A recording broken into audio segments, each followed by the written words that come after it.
Bonjour et bienvenue dans Outdoor Minds.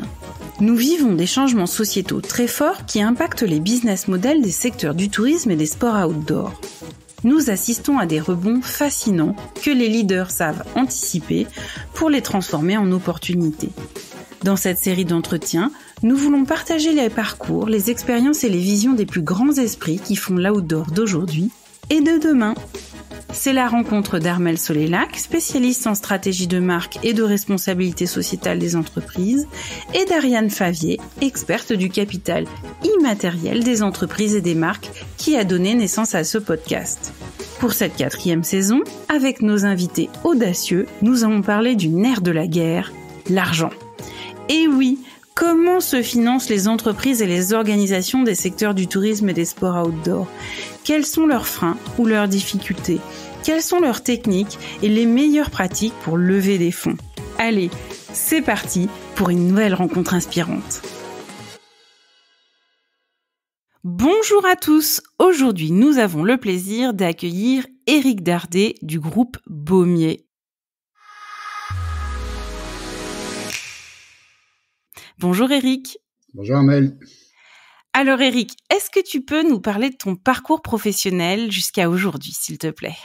Ouais, écoute, j'ai souvent tendance à me décrire comme un serveur. Moi, j'ai commencé dans la vie en apprenant mon métier sur le terrain.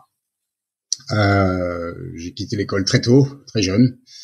J'avais 17 ans. Donc j'ai découvert le monde de l'hospitalité, de l'hôtellerie assez jeune. Donc j'ai plutôt un parcours dans lequel j'ai appris, j'ai rencontré des gens fantastiques qui ont pris le temps de m'apprendre, de me faire grandir. Et donc si je te le fais assez simple, une fois que j'ai découvert un petit peu le monde du service à travers la sommellerie, les bars et puis être serveur dans des restaurants, je suis rentré dans le groupe Accor. J'étais jeune, j'avais 20 ans. Et j'ai passé les premières 20 années de ma carrière parmi le groupe Accor. Et ça a été une première période de ma vie professionnelle assez riche parce que c'est un groupe dans lequel tu as la chance de pouvoir grandir. C'est un groupe qui a la capacité vraiment de former. Ils m'ont donné plein d'opportunités. J'ai pu voyager un petit peu. De la France, je suis parti sur l'Angleterre au Royaume-Uni parce que je voulais apprendre l'anglais, c'était important. Une fois que je voulais devenir maître d'hôtel, donc je suis parti en Angleterre. Et donc 20 ans avec Accor. J'ai suivi des programmes de formation qui m'ont appris à être plus intelligent, j'allais dire. Mais ils m'ont aussi formé. J'ai eu la chance de faire partie d'un programme de développement à l'IMI, l'université de l'ESSEC, toujours à travers le groupe Accor. Donc j'ai suivi un parcours assez typique parmi eux. Je suis passé de la restauration après au côté hébergement du côté revenu management côté vente et marketing. Un jour je suis devenu un directeur d'hôtel et puis après directeur d'hôtel je suis devenu un directeur régional et puis ma dernière position au sein du groupe Accor c'était directeur des opérations pour un groupe de 24 hôtels sur le Royaume-Uni. Qui étaient sous des enseignes N-Gallery et Mercure. Et puis à ce moment-là, comme ça arrive beaucoup chez beaucoup de personnes, tu arrives à un moment dans ta vie où tu te dis bon, j'ai eu une superbe carrière, j'ai beaucoup développé, j'ai beaucoup appris.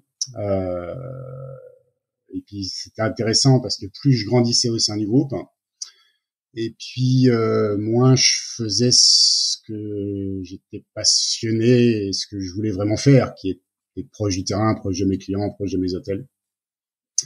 Et donc à ce moment-là, je me suis dit bon, soit je continue avec le groupe Accor, et puis je suis certain que j'aurai une très belle carrière, et puis d'ailleurs c'était le cas, ils étaient prêts à continuer à me promouvoir au sein du groupe, ou je prenais une décision de faire autre chose.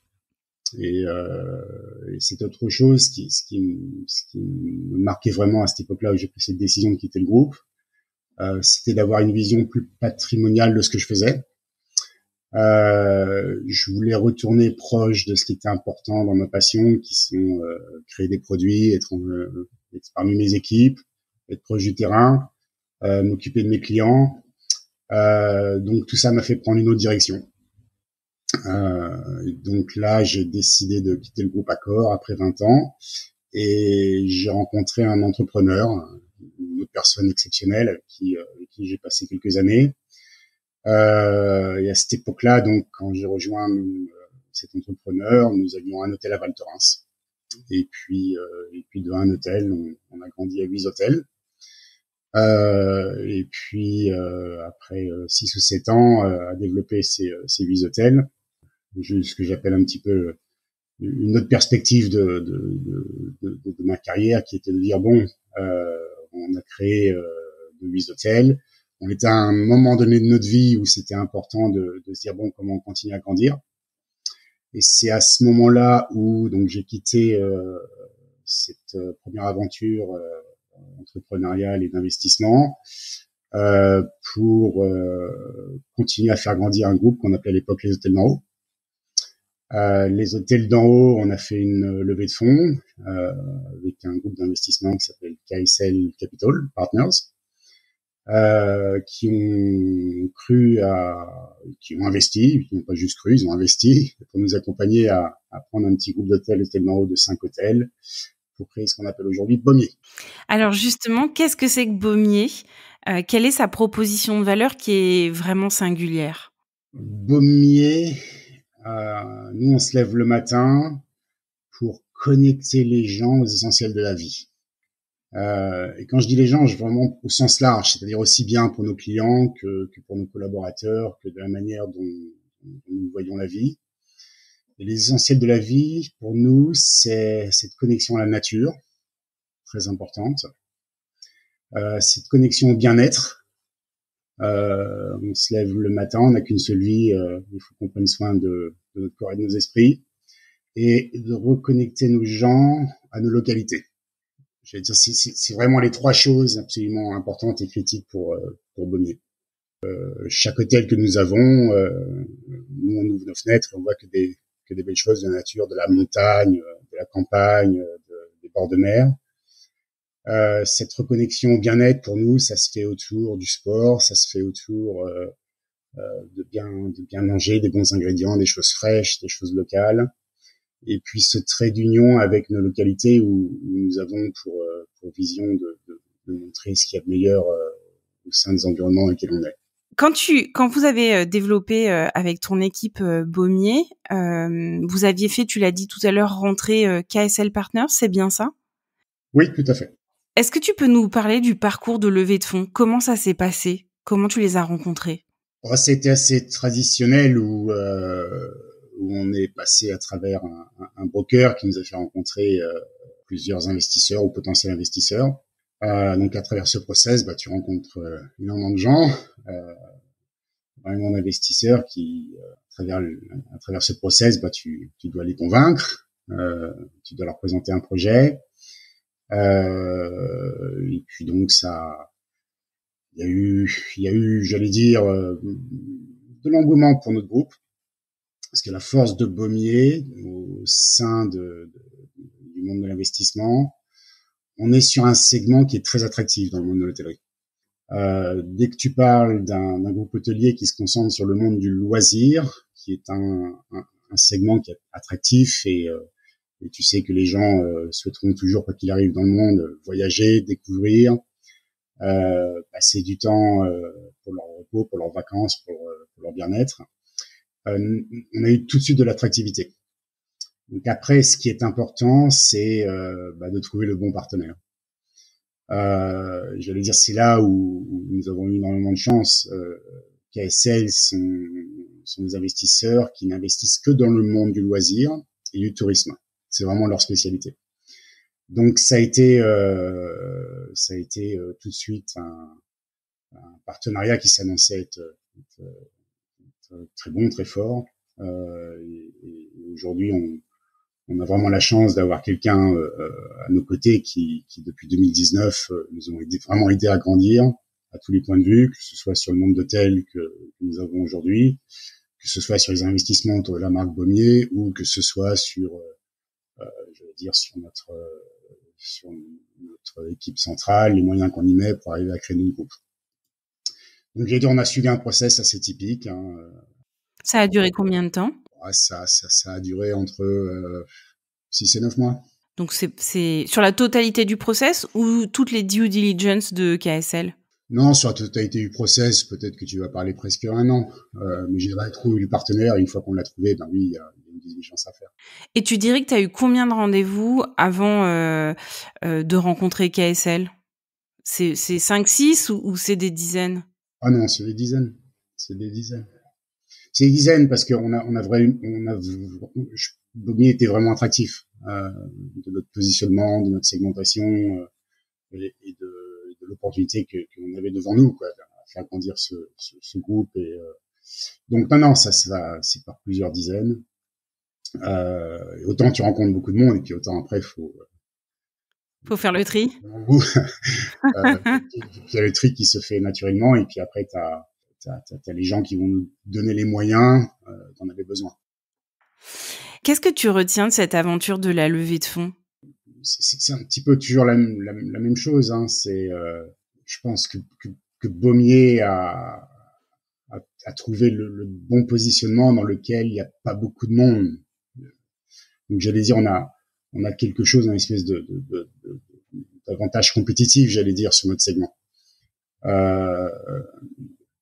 Et c'est là où tu vois l'attractivité du groupe et pourquoi on a eu autant d'intérêt. Très peu de groupes font ce que l'on fait, surtout à un niveau européen avec les ambitions que nous avons. Donc je retiens que Baumier a clairement mis beaucoup de sens pour nos investisseurs. Et puis c'est toujours la même chose, c'est de savoir être convaincant et de savoir présenter un projet qui va donner confiance. Si tu avais un conseil à donner à quelqu'un qui voudrait faire une levée de fonds et qui travaille dans le secteur du tourisme, qu'est-ce que tu lui dirais? Il faut avoir de la vision, de la cohérence. Lorsqu'on fait une levée de fonds, bien entendu, il y a toujours cette approche financière. Donc, faut le faire en sachant qu'on le fait pour des raisons qui sont des raisons de retour en investissement ou des raisons de cash. Mais il faut être très clair là-dessus.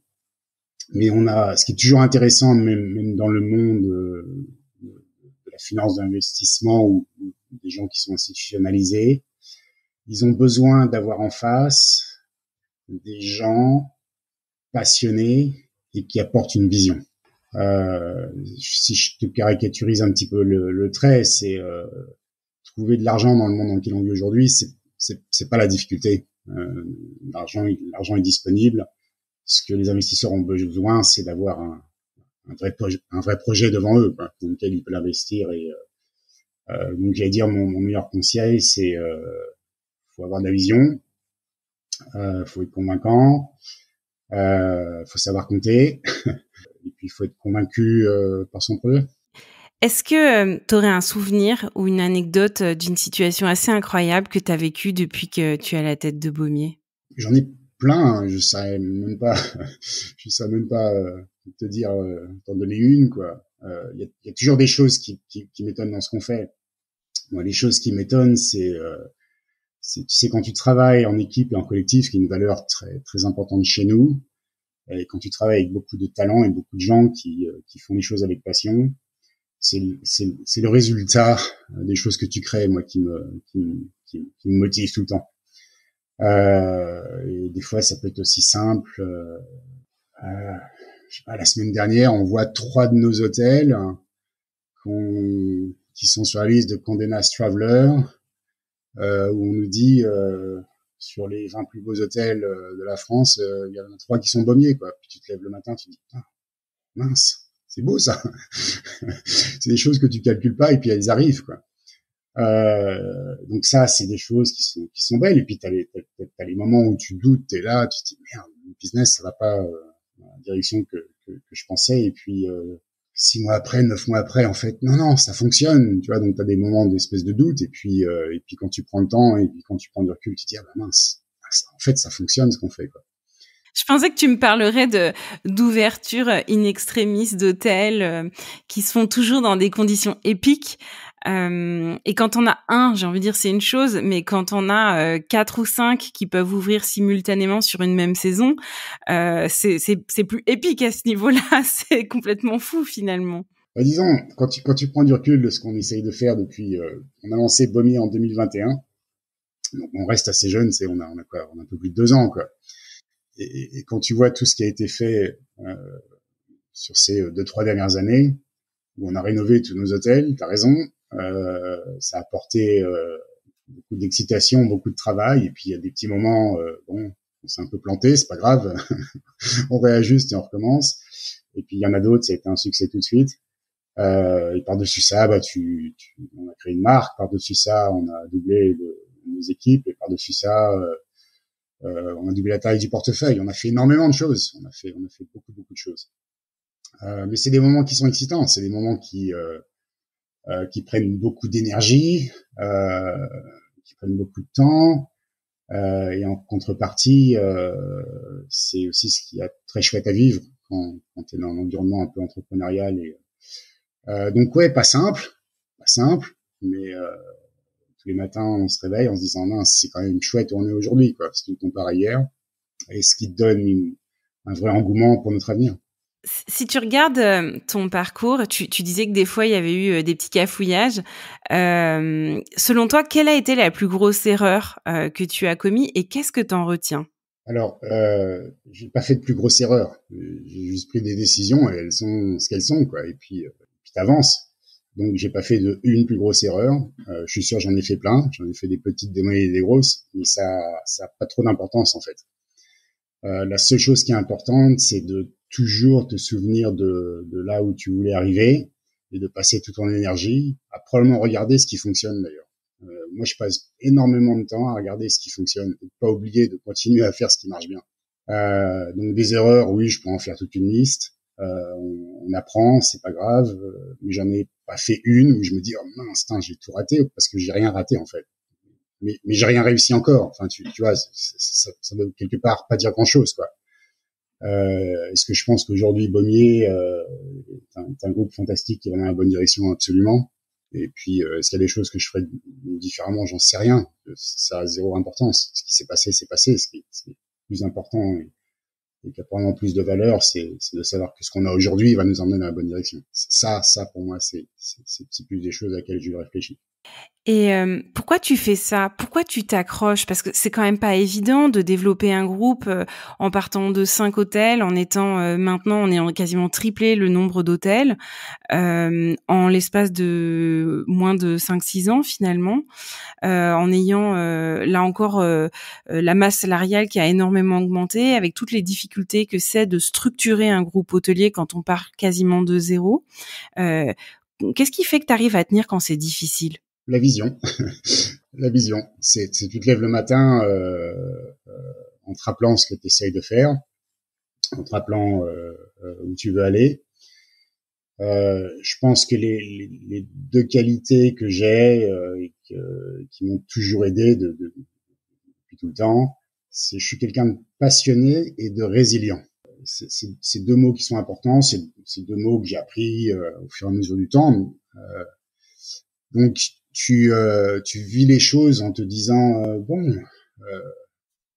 la vision met du sens, comme ça met du sens, et au fur et à mesure où je vais avancer, on va construire, on va prendre le temps qu'il faut. Il y a une chose que j'ai toujours à mes équipes, c'est tant qu'aujourd'hui est mieux qu'hier, c'est qu'on va dans la bonne direction. Et ça, j'y crois énormément. Et puis et puis je vois la vie probablement assez simplement, quoi. C'est on n'a qu'une seule vie, donc faut en profiter.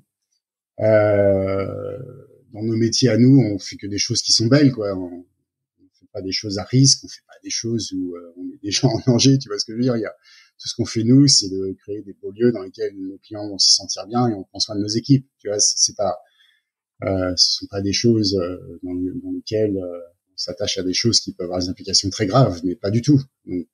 Donc moi, ce qui me réveille le matin, c'est prendre plaisir à faire plaisir aux autres, parce que si on fait ça bien dans nos métiers, on fera de l'argent. Et puis c'est de créer, tu crées. tu crées des lieux, tu crées des équipes. Euh, quand tu crées des choses, c'est j'allais dire que du plaisir. Et après la réalité de ce qui te met de la pression, que ce soit financière ou que ce soit sur les retours ou de rembourser tes dettes avec tes banques. Bon bah tout ça, j'allais dire si tu fais les choses bien et que tu sais compter et puis que tu es organisé, puis que tu travailles dans une bonne méthodologie, si tu as une belle vision pour tes hôtels ils auront du succès, tu y arriveras quoi. Tout ça après le reste c'est que du pragmatisme, j'allais dire. Dans le cadre de ta carrière, tu m'as expliqué que tu avais eu une forme de mentor, quelqu'un avec qui tu avais des conversations. Le terme est important. Quel est le meilleur conseil qui t'ait donné? C'est marrant qu'ils utilisent le mot conversation parce que moi j'ai rencontré une personne qui m'a fait énormément de bien. Cette personne s'appelle Terry. Et Terry, c'est un consultant en ressources humaines. Et en fait, toute sa philosophie, son approche, et puis il m'a aidé sur les 10-15 dernières années, c'était justement d'utiliser le mot conversation. Et c'est la personne qui m'a fait le plus de bien dans tous les environnements dans lesquels j'étais. Parce que la réalité de tout ce que l'on fait, c'est que 80% des choses, tu arrives à les résoudre à travers juste une compréhension des uns et des autres, et d'avoir cet échange. Une mot conversation, il n'est pas anodin, quoi. C'est en général, c'est quelque chose de profond dans lequel t'écoutes aussi bien ce que les gens te disent que toi tu t'exprimes et les gens t'écoutent. Et quand tu arrives à faire ça, tu résolves 80% de ton challenge.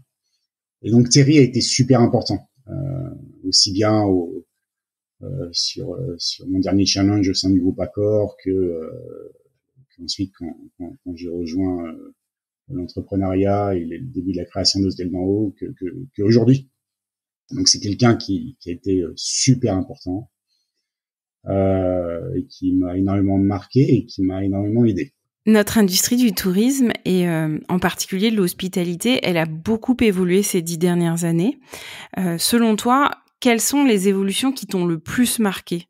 C'est intéressant comme question parce que quelque part, l'hôtellerie des 10 dernières années était probablement l'hôtellerie qui avait toujours existé. C'est cette espèce de refocus, tu sais, de remettre ton esprit à prendre soin de tes clients.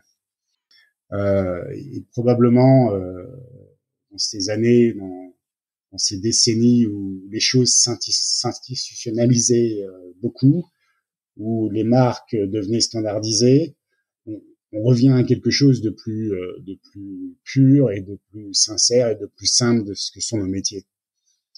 Donc c'est probablement ce qui m'a le plus marqué, j'allais dire, c'est de revenir à quelque chose d'essentiel qui sont prendre soin de nos clients, quoi.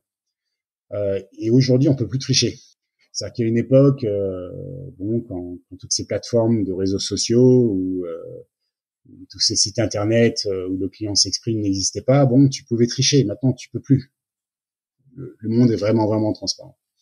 Donc, tu reviens à quelque chose de vraiment beaucoup plus au cœur de nos métiers, qui sont de créer une expérience client, de créer des lieux dans lesquels les clients vont dire ouais, on s'y sent bien. Ils vont le dire à tout le monde.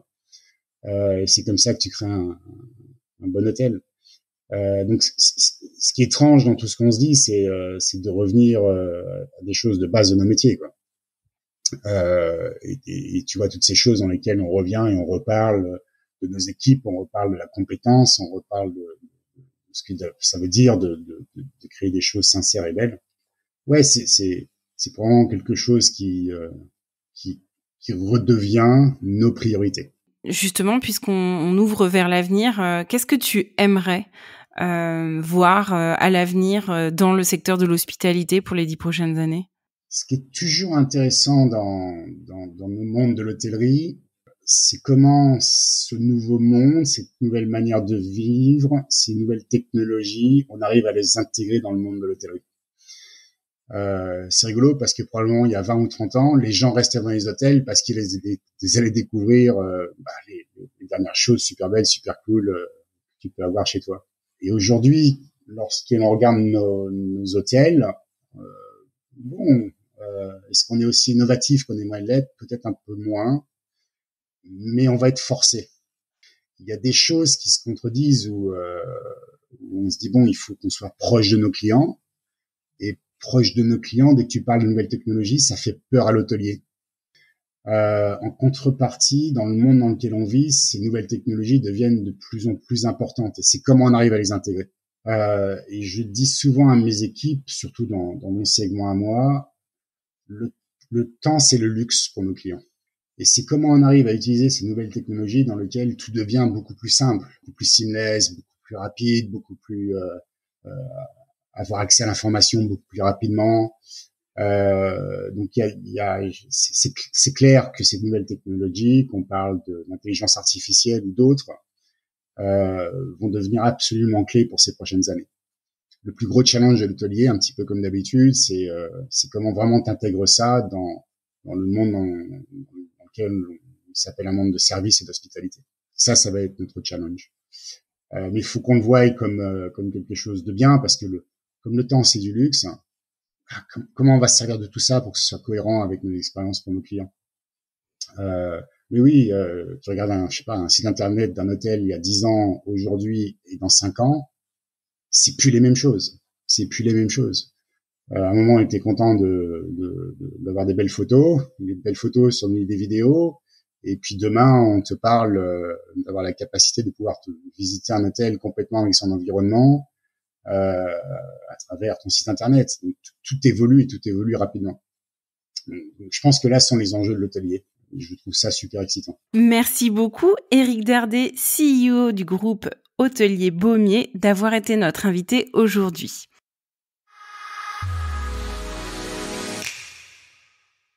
Voici les 5 points à retenir de cet épisode. Le premier, c'est la secret sauce d'Éric pour pouvoir lever des fonds.